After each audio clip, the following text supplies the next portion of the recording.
Kasanga ngathembeki angenza konke. Hallelujah, hallelujah, hallelujah. Akasanga ngathembeki Jesu angenza konke.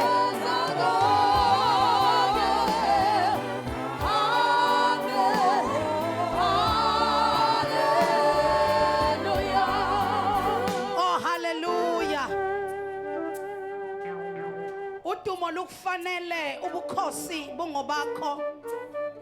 Phakama uNkulunkulu wethu, izizwe zonke ziqubudele kuwe. Ukwethembeka kwakho Nkosi kuveze namhlanje. Kudunyiswe kubatshazwe igama lakho. Emini izwi lakho alisakhe. Izwi lakho alisiphakamise. Izwi lakho aliqungisibindi. Izwi lakho alisenze to move from glory to glory. Speak with your word and love your people through me. Heal your people through me and deliver their minds through me. Renew the strength through me, oh God. I present myself as a vessel worthy to be used by the heavens. May the heavens kiss the earth through this pulpit. May this pulpit be the corridors of heavens and the earth.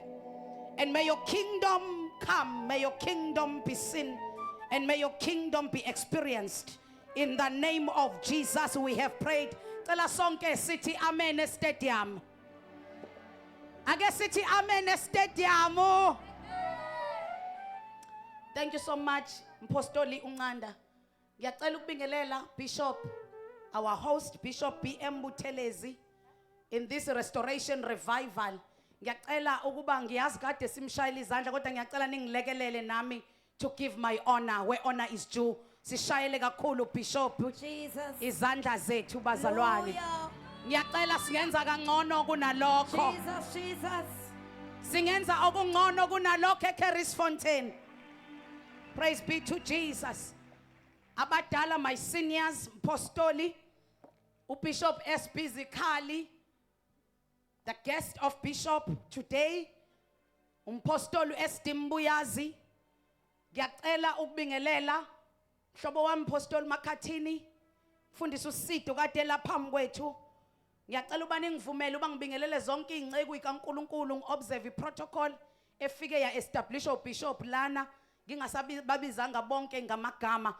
Singabashayela nabantu bakaNkulunkulu izandla. Jesus. Nikhona eThekwini kodwa. Hallelujah. Sanibonani bantu baseThekwini. Jesus. Ake sibingelela abagotshiwe bakaNkulunkulu. Jesus. Worship team, abo MC bethu, abafowethu abadlalayo, ama artists akhona, obaba, omama, izintombi, izinsizwa, ukhona ongayishayela izandla ebukhoneni benkosi. Ngicela ukuba ngibe mfushane phambi kwenu. Izwi likaNkulunkulu 2 Samuel chapter number 9 khona on a tender yokufunda kahle isiZulu. Ngiyacela ukuba ngilekelele lapha emva kwami ngengamuzwa. 2 Samuel chapter number 9 verse number 3 verse number 6 and verse number 9. Angibukele ababili abathathu abaseduze kwakho uthi khona umusa ongazibeki. Phinda ungizamele omunye uthi khona umusa ongazibeki. No, zama omunye uthi khona umusa ongazibeki. Jesus. Umusa wakhe siubonile. Shandoya halamaya dali azeli ada. Igazi likhopho. Umsebenzi shanamana na mana siubonile. Kungomusa kungomusa phezu kungomusa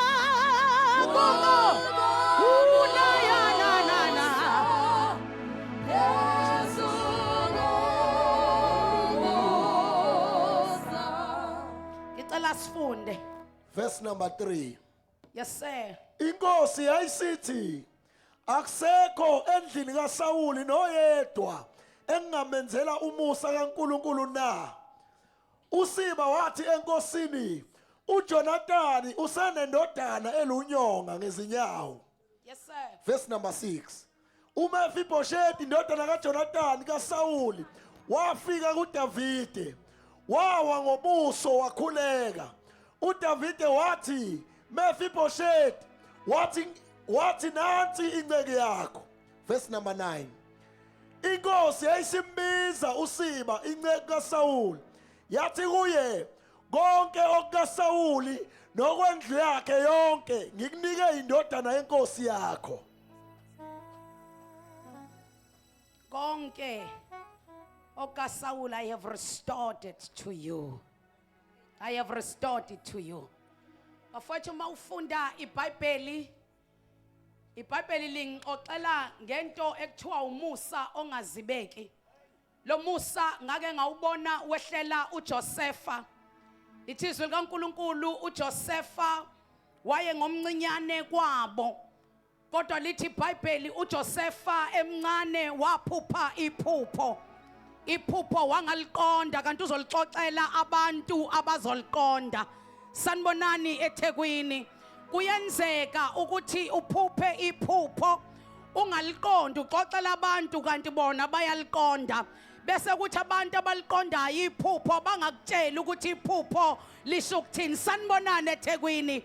Kodwa kunomusa ongazibeki. Lithi iBhayibheli waphupha inkanyezi zimkhothamela, waphupha inyanga nelanga kumkhothamela, wavuka waxoxela abafowabo. Yena enga-understand ukuthi kukhulunywa ngedestiny. Abafowabo bayiqonda ukuthi kukhulunywa ngedestiny. Sanibonani eThekwini bafowethu. Ngoba uma usekuphileni uba nedestiny uNkulunkulu ayihlelela impilo yakho, kodwa kujwayelekile ukuthi wena ungayiboni kodwa bazonda wena bayibone. Kujwayelekile ukuthi wena ungayiboni kodwa bangafisi uphumelele bona bayibone. Kujwayelekile ukuthi lento oyiqalayo uyidawuthe kodwa bayibona bekude, bayibona ukuthi umphumela wayo unjani kusasa. Fast forward, umfana uphinde uyaphupha, uphupha ithungo zimkhothamela, uphinda wenza iphutha okwesibili, uxoxela abantu abangaxoxelwa. Lalelani bafowethu, akuzona zonke izinto okumele sixoxele abantu noma ngaba siqondi. Ngicela uphinde ngitshele ngoba uzwa, akuzona zonke izinto okumele uyiposte, akuzona zonke izinto okumele uyifake kwi-status, uzongizwe eThekwini, akuzona zonke, akuzona zonke ngoba zizobonwa abantu ongamele bayibone. Kodwa ngizomemezela ngomusa ongazibeki. iBhayibheli lithi uJosefa bamkhandela itulo, abafowabo bafuna ukumbulala, kanti bakhandela umuntu onomusa ongazibeki. Uma umuntu enomusa phezu kwempilo yakhe, it doesn't matter ukuthi sebehlele ini, baze benza ini, kodwa makukhona umusa phezu kwekhanda lakho, cela uphakamise isandla sakho saka right uthi umusa awehlele phezu kwami.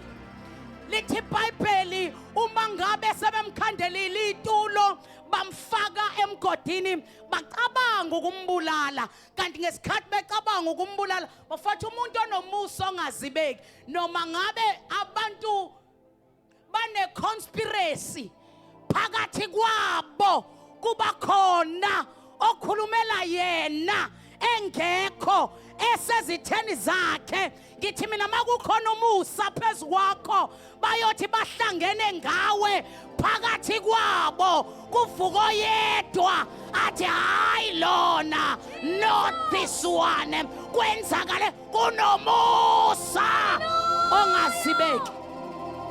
Kunomusa ongazibeki. Izothi iCV yakhe ifakwe ngaphansi, bathi sebewakhipha lonke bawabeka phezu kwetafula, besoyedwa phakathi kwabo athi ake siphinde zame futhi khona enye iCV ebesingakayithinti. Kunomusa ongazibeki, kunomusa ongazibeki.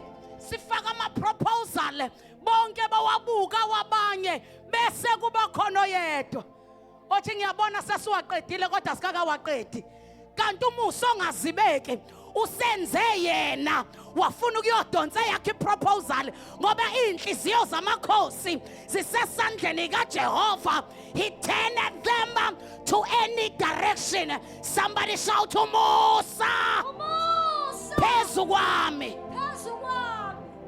Musa phezu kwami.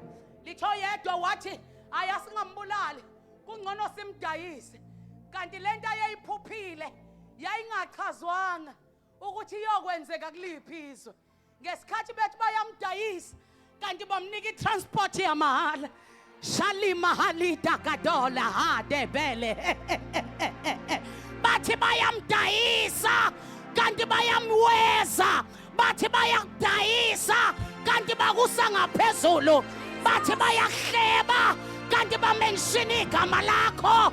They didn't know what they were plotting for your evil.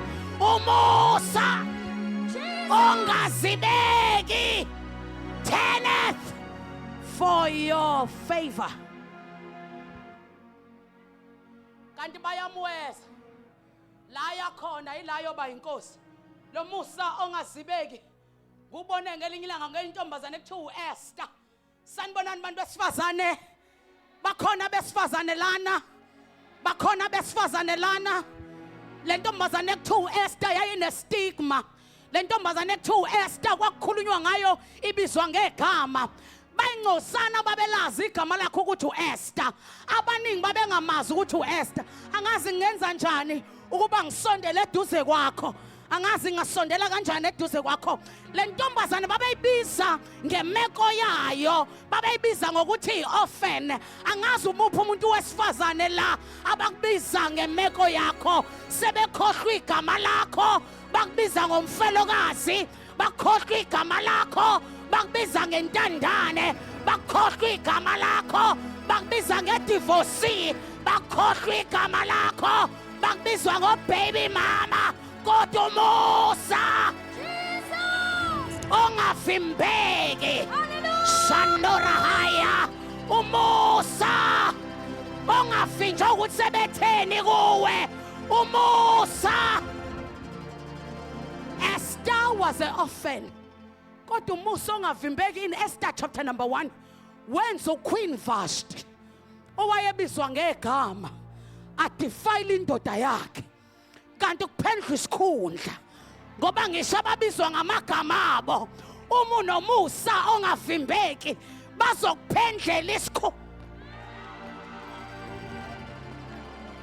Sanibonana eThekwini awuthi umusa phezu kwempilo yami umusa ongazibeki. In chapter 1, Esther, Queen Vashti defiled the king. Kanti ukudefila kwakhe king akukho mayelana nokungahloniphi kwakhe. Kumayelana nokushintshwa kwegama le-orphan. Ingabisabizwa nge-orphan kodwa ibizwe nge-queen. When God wants to change your status, shadabaya. Uma uNkulunkulu efuna ukushintsha igama lakho, angenza noma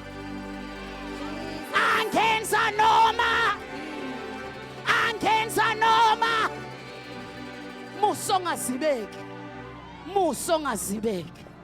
In chapter number 2 iBhayibheli lithi inkosi yawabona onke amantombazane,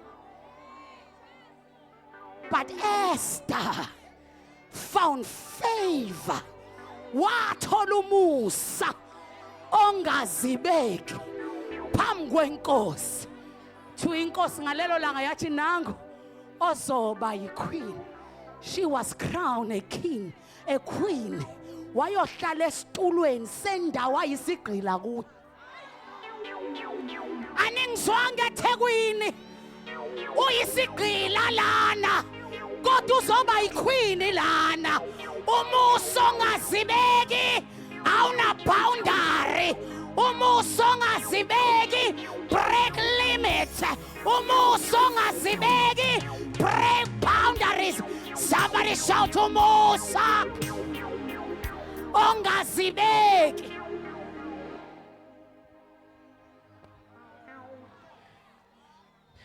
In 1 Samuel chapter number 16, iBhayibheli lithi uNkulunkulu wayifunela yena inkosi hilamane zola hadaba hiradakapa.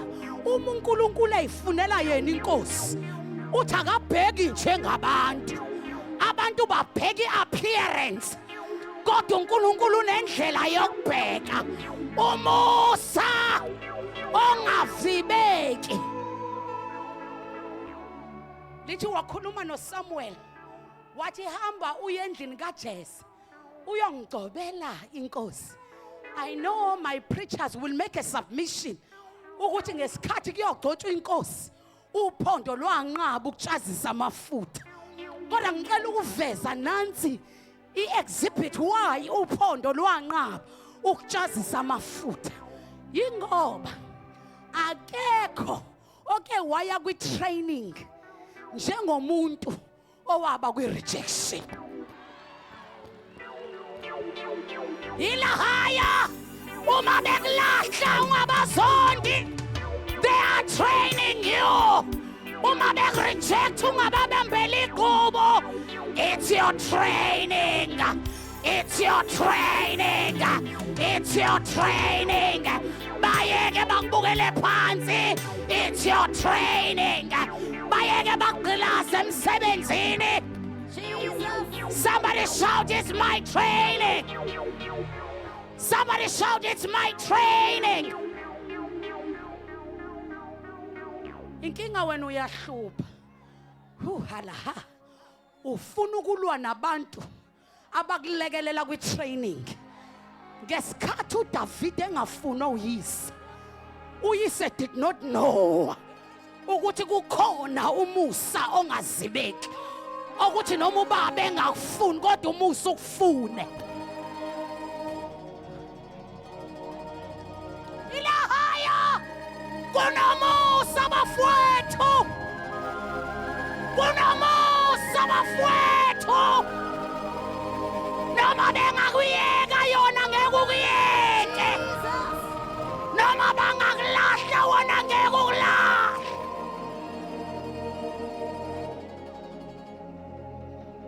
Ngesikhathi uyise emlahla, ngeze uBishop Esibizikhala ichaza lento ethi ubaba babafana babehlala ezintabeni, bagada abafana besekweluseni.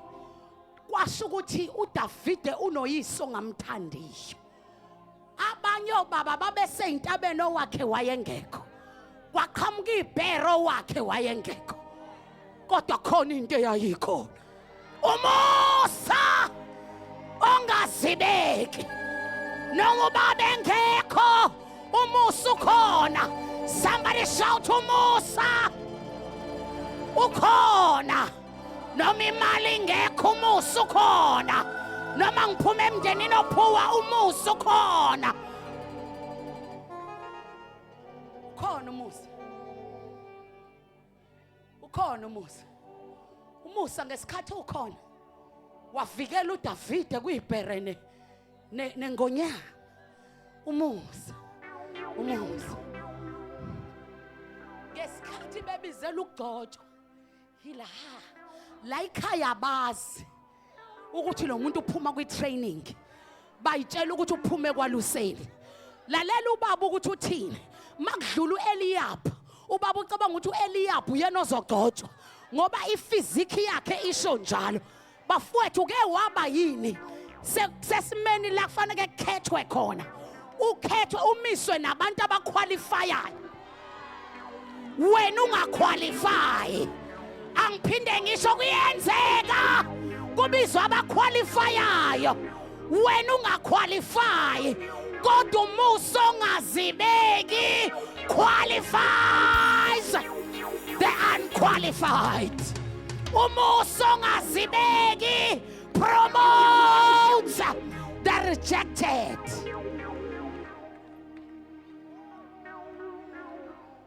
Eliab was qualifying ngokwe appearance yakhe kwathiwa akusuyena.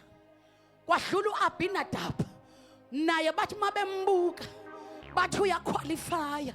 Uke wangeniswa uNkulunkulu emsebenzini la khona ungaqualify khona.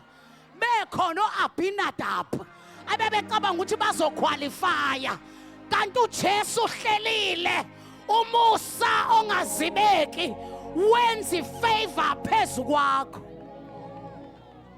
Wadlula uShama azadlula abawu7 amadodana kaJese.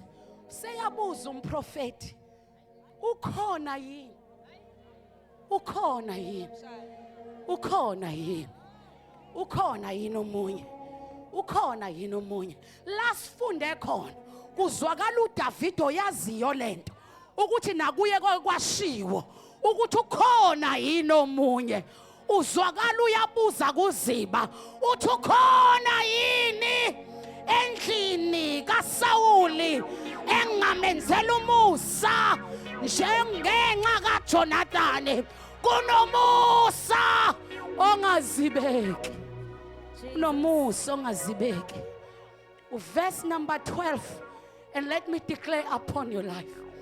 Verse number 12 ka 2 Samuel noma ka 1 Samuel chapter 16 lithi iBhayibheli wathi makafika uDavid emncanyanyana emhle ephume kwaluseni, lithi wathi uNkulunkulu kuSamuel, rise up, anoint him, he is the one. I'm here to declare this morning ukuthi umusa ongazibeki uyamemeza kuleli ground namhlanje uthi anoint him, anoint her. He is the one. He is the one. He is the one. He is the one who must take over. He is the one who must succeed. He is the one who must break ukondolo lwalayikhaya. He is the one okumele asilethele uphumelelo. He is the one okumele break poverty. He is the one okumele break ama-chains. He is the one. He is the one. Somebody stand on your feet and say, I am the one. Jesus. I am the one. Umalaika umkhulu uJoseph azafa kungekho ngisho ibhayisikili phezulu. I am the one. Kuzoqala ngami ukuthenga imoto kwaHyundai. I am the one. Izoqala ngami lento. I am the one. Umengekho ke wagraduate. Umengekho ke waqashwa. Umengekho wapromotwa. Umengekho ke washada. Umengekho wathola abantwana. Somebody shout, I am the one. I am the one. Ulahaya. Ulahaya. Ulahaya. Ulahaya. Uthi David kuthi ukhona uJonathani kodwa unobunyonga. Let me talk to you again. Cela ukusondela kuwe futhi stadium noma ngabe unobunyonga, but you are the one. Anandaba nobunyonga, you are the one. Noma unama defects athize, but you are the one.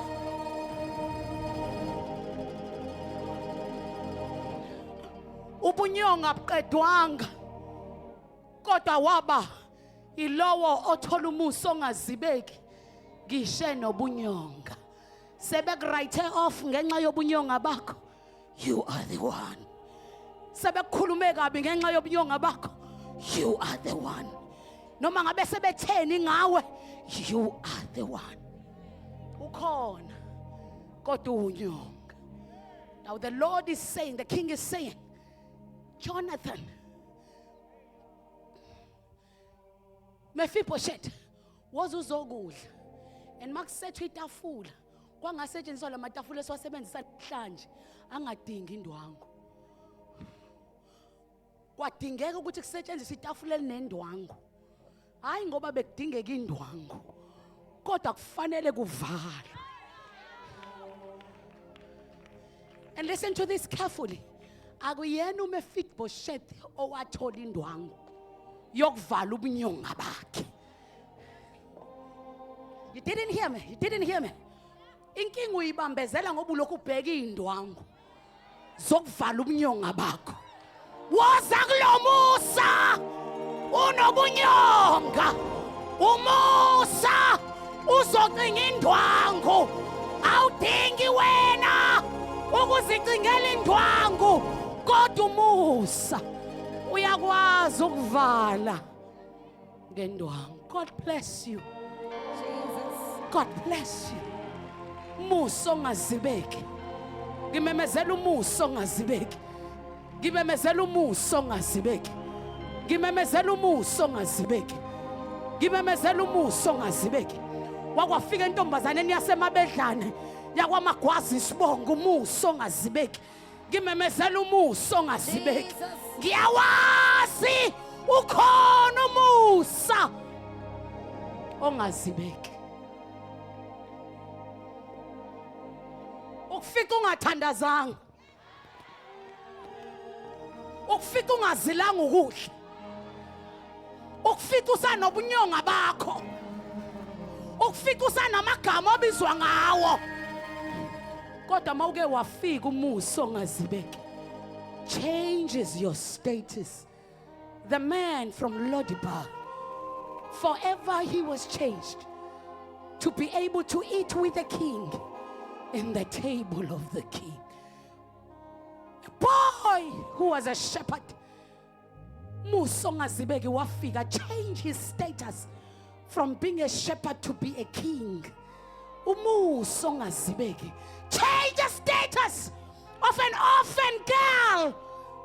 Her name was Esther. When this favor came, she was changed from being an orphan to be called a queen. And I declare in the stadium, Jesus. our Musa ongazibeki Thank you, Lord. awehlele phezu kwakho. Jesus. And change your status from unemployment to be employed. Somebody receive with an amen. Somebody receive with an amen. Somebody receive with an amen. Lo Musa ongazibeki Jesus. awehlele phezu kwakho and change your status Hallelujah. from being a tenant and be a landlord. Lo Musa ongazibeki, change your status from being lower to be higher.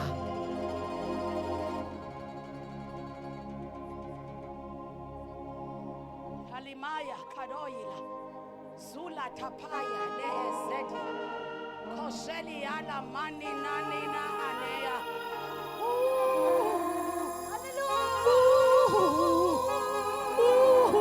Abathi lo Musa wehlele kimi, phakamisa izandla zakho mfowethu.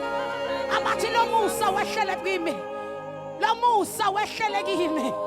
Shalimaya da bale yada. Koshena haya pareda kada.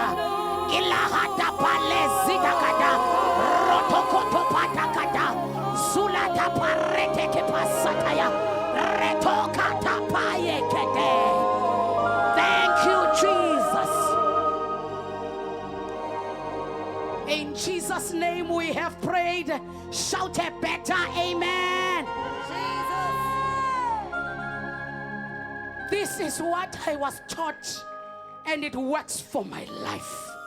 This is a kingdom principle that changed people's lives. When you receive a word, you plant a seed for it so that you can see it come to pass. Uma wamukela izwi, utshala imbewu yalo ukuze uzolibona lenzeke empilweni yakho. This is a principle of the kingdom. Angifuna sithathe sonke imbewu yethu. Ngifuna sonke sithathe imbewu yethu. Thatha imali yakho. Thatha imali yakho. It's a principle of the kingdom that works for men. Thatha imali yakho noma ngabe malini and come and plant it. Come and plant it. in the unction of this anointing, my seniors in faith will come after me. And I tell you the truth. Leli izwe lishunyayelwa kulesi stadium namhlanje lonke lizosebenzela impilo yakho. Cela uthathe imali yakho gijima uze la ngaphambili. Kwenza. Please. Glory to God. Hallelujah. Please, kwenza. Cela size bafowethu. Cela size bafowethu gijima uze la. Uma sikhona speed point bafowethu. Ngicela one speed point yamela. Yes.